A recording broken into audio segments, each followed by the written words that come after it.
నమస్తే, నేను ఇందు. రాజేష్ రెడ్డి అనే ఫేక్ ఐడి పేరుతో రాజ్ కసిరెడ్డి గారు అయితే ఒక ప్లాన్ వేసి విదేశాలకు పరారవ్వాలని అయితే తెలుస్తుంది. అలాగే మరి ఆ ప్లాన్ని భగ్నం చేస్తూ సిట్ అధికారులు అయితే రాజ్ కసిరెడ్డిని అరెస్ట్ చేశారు. అలాగే మరి సిపి విజయవాడ ఆఫీస్లో ఇవాళ కసిరెడ్డి విచారణ జరుగుతుంది. మరి ఆ విచారణలో ఏం తేలబోతుంది, ఏం జరుగుతుంది అని తెలుసుకునేందుకు మనతో పాటు జనసేన అధికార ప్రతినిధి శ్రీనివాస్ గారు ఇప్పుడు మనతో ఉన్నారు. నమస్తే సార్. నమస్తే అమ్మా. సార్, మరి రాజేష్ రెడ్డి అనే ఫేక్ ఐడి క్రియేట్ చేస్తూ రాజ్ కసిరెడ్డి గారు ఒక విదేశాలకు పరారవ్వాలని ఒక ప్లాన్ అయితే వేశారు. మరి ప్లానింగ్ భగ్నం చేస్తూ పోలీసులు అయితే సిట్ అధికారులు అయితే అరెస్ట్ చేశారు. అలాగే విచారణ కూడా జరుగుతుంది వాళ్ళ సిపి విజయవాడ ఆఫీస్లో. అసలు ఏం జరుగుతుంది సార్, ఏం జరగబోతుంది అంటారు తర్వాత? ఇది పెద్ద ఒక రాజకోట రహస్యంలో తయారైపోయింది. ఏపీ లిక్కర్ స్కామ్ అంటే దాంట్లో ఉన్నటువంటి ఆరోపణలు ఏంటంటే గత 5 సంవత్సరాల్లో ప్రభుత్వానికి రావాల్సినటువంటి ఒక 20,000 కోట్ల రూపాయలు నష్టం జరిగింది ప్రభుత్వానికి. అది కాకుండా ఒక 4,000 కోట్ల రూపాయలు చేతులు మారాయి అనేటువంటిది ఆరోపణ. దానికి ఆధారాలు కూడా సిట్ అధికారులు సేకరించారు. ఆ హయాంలో ఏమైంది అంటే వారికి సంబంధించి అంటే వారికి ఎవరైతే లంచాలు ఇస్తారో ఆ డిస్టిలరీస్కి ఆర్డర్స్ ఇచ్చి ఒక బాక్స్ మీద 150 నుంచి 450 రూపాయలు లంచం ఇచ్చేలాగా వాళ్ళకి ఆ కంపెనీస్కి ఆ బ్రాండ్ ఆర్డర్స్ ఇచ్చేలాగా దీని మధ్యవర్తిత్వం వహించింది ఈ రాజ్ కసిరెడ్డి అన్నది ప్రధాన ఆరోపణ.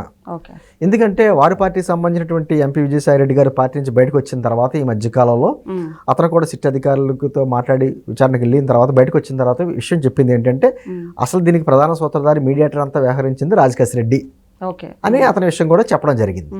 అతను ఏమంటాడు, అతనికి కనీసం 4 సార్లు సిట్ అధికారులు నోటీసులు ఇచ్చారు. మొదటిసారి ఏమన్నాడు అంటే నాకు సంబంధం ఏంటి, నేను ఐటీకి సలహాదారు కింద ఉన్నాను, నాకు మద్యంతో లిక్కర్తో సంబంధం ఏంటి, నాకు సంబంధం లేదనేటువంటి దేని నిమిత్తం నాకు ఇస్తున్నారని ఒకసారి అన్నాడు. మెయిల్స్ పెట్టాడు. అలాగా తప్పించుకునేటువంటి ప్రయత్నాలు చేస్తుంటే ఈలోపు అధికారులందరూ కూడా ఆయనకి సంబంధించి ఉన్నటువంటి హైదరాబాద్లో ఉన్న ఆయన భార్య పేరు మీద ఉన్నటువంటి హాస్పిటల్లో కావచ్చు లేకపోతే ఇతర ప్రైవేట్ సంస్థల్లో కావచ్చు సెర్చ్ చేశారు. వాళ్ళ తండ్రిని కూడా ఎంక్వైరీ చేశారు. ఇంతట్లో అతనికి ఒక ప్లాన్ చేశాడనమాట. ఎప్పుడైతే తండ్రిని విచారణ చేశారో ఆ తండ్రికి ఫోన్ చేశాడు వాట్సాప్ కాల్. ఏమడిగారు సిట్ అధికారులని, సిట్ అధికారులు ఆల్రెడీ ప్లాన్ చేసుకున్నారు కాబట్టి ఆ ఫోన్ ట్రాప్ చేసేటప్పటికి ఫోన్ ఆ లొకేషన్ ఏమో గోవాలో ఉన్నాడు ఈయన. సరే గోవా ఒక బృందం వెళ్ళింది. గోవా బృందం వెళ్ళేటప్పటికి అప్పటికే ఏం జరుగుతుందో అన్న విషయాలు డిపార్ట్మెంట్స్లోనే ఉన్నటువంటి కొన్ని వర్గాల ద్వారా ఒక మాజీ ఐపీఎస్ అధికారికి చేరడంతో అతను ప్లాన్ అనమాట. గోవాలో అప్పటికప్పుడు అరెస్ట్ చేస్తారన్న ఉద్దేశంతోనే ప్లాన్ చేశారు. ఇక ఇతను ఒక పోలీస్ అధికారి ఏం చేశాడంటే ఒప్పందించాడు, నువ్వు అక్కడి నుంచి తప్పించుకోమనో లేకపోతే ఏదో మొత్తానికి అంటే పేపర్లో వస్తుంది అలాగా.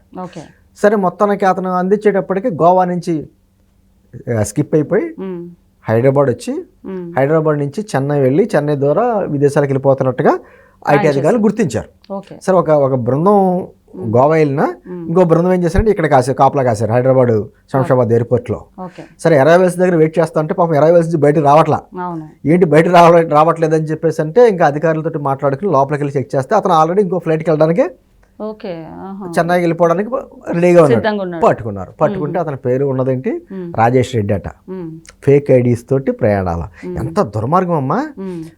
సరే డొమెస్టిక్ ప్రయాణాలు అంటే ఏదో జరిగిపోద్ది అనుకోవచ్చు, విదేశాలకు పారిపోతున్నాం అంటే పాస్పోర్ట్ కూడా ఫేక్ పాస్పోర్ట్ క్రియేట్ చేసుకుంటారు. అంటే ఒక విధంగా గత 5 సంవత్సరాల్లో లిక్కర్ కేసు, ఇప్పుడు మనం ఢిల్లీలో లిక్కర్ కేసు జరిగింది, ఆ లిక్కర్ కేసు సంబంధించి ఆ కేజ్రీవాల్ గారితో పాటు అక్కడ వాళ్ళ స్టేట్ డిప్యూటీ సీఎం గారితో పాటు ఏమన్నా బీఆర్ఎస్ పార్టీ కవిత గారితో పాటు ఎంతోమంది అరెస్ట్ అయ్యి జైలు పాలయ్యారు.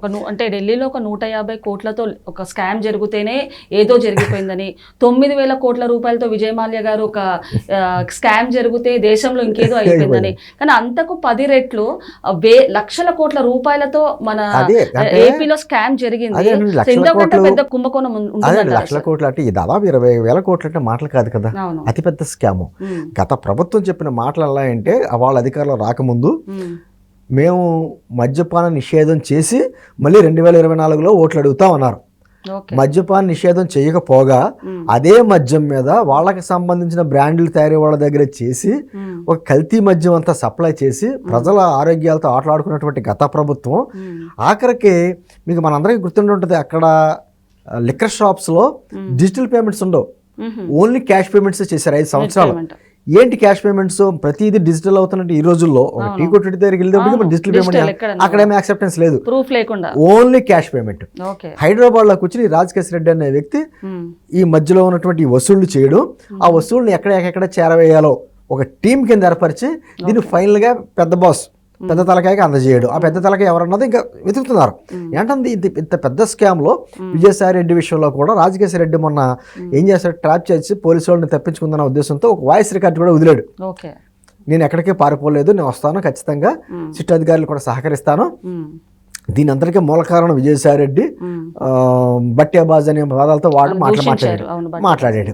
ఇప్పుడు విజయసాయి రెడ్డి కూడా ఒక ట్వీట్ పెట్టాడు, నేను కేవలం విజిల్ బ్లోయర్ని, అసలు వాళ్ళు చాలా మంది ఉన్నారు, మిగతా వాళ్ళందరికీ కూడా వస్తాను, నేను సహకరిస్తాను సిట్ అధికారులు సగం మొత్తం విప్పి చూపిస్తారు అంటే. అది అంటుంది ఇదంతా కూడా చిన్న దొంగ పెద్ద దొంగ అన్నది కాకుండా మొత్తం దొంగల ముఠా కింద దోషేశారు. అంటే ఆంధ్రప్రదేశ్ ప్రభుత్వ ప్రజలకు సంబంధించి వీళ్ళు అంటే వాళ్ళు చేసిన అనేక స్కామ్లో ఇది ఒక స్కామ్.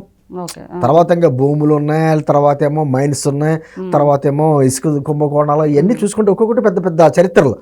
దాంట్లో ఈ లిక్కర్ స్కామ్ విషయంలో ఈ రోజు ఒకళ్ళు జరిగాయి మీరు అన్నట్టు, కానీ అన్నింటిలో కంపేర్ చేస్తే కనుక దీనికంటే పెద్ద స్కామ్ అయితే లేదన్నట్టు తెలుస్తుంది. ఉన్నాయి. అది బయట పెడితే ఎంత వస్తా తెలీదు. ఎందుకంటే మనకు ఉదాహరణగానే చంద్రబాబు గారు సీఎం అయిన తర్వాత అసెంబ్లీలో మాట్లాడుతూ ఆయన ఆంధ్రప్రదేశ్ ఆర్థిక పరిస్థితి గురించి వాటి గురించి ఆయన పవర్ పాయింట్ ప్రజెంటేషన్ ఇచ్చారు, వైట్ పేపర్స్ రిలీజ్ చేసి. ఆ సందర్భంగా ఆయన అన్నాడు, నాకు ఇప్పటి వరకు తెలిసిన లెక్క ఇది, ఇంకా తవ్వుతుంటే ఎన్ని వస్తాయో తెలీదు, ఆ తర్వాత ఈ నెంబర్స్ పెరగొచ్చు కూడాను అనేసి మాట్లాడాడు. దానికి తగ్గట్టుగానే ఈ రోజున ఈ స్కామ్కి సంబంధించి ఒకళ్ళు దొరుకుతున్నారు. ఏంటంటే అసలు వీళ్ళందరూ పాత్రదారులు, సూత్రధారి ఎవరు, అసలు పెద్ద తలకాయ ఎవరు, ఇది కూడా ఉంది కదా సార్. రాజకేశ్ రెడ్డి కేవలం మాటలో అరటిపండు మాత్రమే. అంటే వీళ్ళందరూ అసలైన వాళ్ళైతే విజయసాయి రెడ్డి, మన Mithun Reddy and king maker జగనే అని చెప్పేసి రకరకాల ప్రచారాలు వస్తున్నాయి. అదేవిధంగా చిత్తూరు జిల్లా నుంచి మీరు మీద చెప్పినట్టు ఎంపీ మిథున్ రెడ్డి గారు కూడా విచారణకి హాజరయ్యాడు. కాకపోతే మనం ఇప్పుడు ప్రస్తుతం ఉన్న సమాచారం ప్రకారం రాజకేశ్ రెడ్డిని సిట్ అధికారులు విచారిస్తుంటే మళ్ళీ సేమ్ డైలాగ్, నాకు తెలియదు, గుర్తులేదు, నాకు సంబంధం లేదు, ఏదో అదృశ్య సినిమాలో డైలాగులే ఇప్పటికే మాట్లాడుతున్నారు. సరే అధికారులు చూస్తా ఊరుకోరు కదా, వాళ్ళకి అంతకుముందు విజయసాయి రెడ్డి గారిని విచారించారు కాబట్టి అతను చెప్పిన విధానం ఉంటుంది. అదేవిధంగా మిథున్ రెడ్డి గారిని విచారించారు. ఇవన్నీ పేర్లకు కూర్చోబెట్టి వేస్తారు క్వశ్చన్లు. ఇతను ఏమన్నా తప్పించుకుందాం తెలియదు అంటే ఎలా రాపట్టాలో తెలిసి వాళ్ళకి. అంటే నా సంబంధం లేదు అన్న వ్యక్తి, నేను విచారణ ఎదుర్కొంటాను అన్న వ్యక్తి, నాకు దానికి మధ్యతో సంబంధం ఏంటి, నేను ఐటీ సలహాదారుని అన్న చెప్పిన వ్యక్తి ఎందుకు పారిపోవడానికి ప్రయత్నం చేశాడు? ఎందుకు? ఇప్పుడు రాజకేశ్ రెడ్డి అనే పేరుతోటి ఉన్న వ్యక్తి రాజేష్ రెడ్డి అని చెప్పేసి ఎందుకు మార్చుకోవాల్సి వచ్చింది? అలాగా తప్పు చేసిన వాళ్ళనే కదా. ఏంటంది ఈ విధంగా అంటే చాలా మంది ఏమంటారమ్మా, మా కుటుంబ ప్రభుత్వం మీద ఉన్నటువంటి కాస్త నింద ఏంటంటే పెద్ద తలకాయలని బయట తిరుగుతున్నా ఇంకా అరెస్ట్ చేయట్లేదు అనేటువంటి నింద ఈ రోజు జరుగుతుంది. అది ఎవరిని వదిలిపెట్టే ప్రశస్తి లేదు. అందరినీ చట్ట ప్రకారం ఎలా నిలబెట్టాలో అలా నిలబెడుతుంది కూటమి ప్రభుత్వం. ప్రజాసొమ్ముని ఎవరైతే దోచేశారో పందికొక్కుల్లాగా వాళ్ళందరితో కక్కిస్తుంది కూటమి ప్రభుత్వం. ఈ రాజకేశ్ రెడ్డి ఇప్పుడు ఇంకా పెద్ద తలకాయలు అన్ని ఒకటి వెనకాల ఒకటి మొత్తం అందరూ దొంగలందరూ బయటకు వస్తారు. ఖచ్చితంగా వాళ్ళ ప్రజాధనం తీసుకుంటుంది ప్రభుత్వం. ఒక అంబటి రాంబాబు గారు అయితే ఇంకొక చిన్న వ్యాఖ్యానం అయితే చేశారు. స్కామ్ లేదు, ఏం లేదు, కసిరెడ్డిని అన్యాయంగా అరెస్ట్ చేశారంటూ కూడా ఒక వ్యాఖ్యానం చేశారు. అతను అందరికీ సర్టిఫికేట్ ఇస్తాడులేంటే. ఇప్పుడు అతను అంబటి రాంబాబు అంటే పాపం అతని చరిత్ర ఇంకోసారి మాట్లాడుకుందాం. అతనికే లైన్లో ఉన్నాడు కానీ అతని నెంబర్ ఎంతో ఇంకా కొంచెం లేట్గా ఉన్నట్టుంది.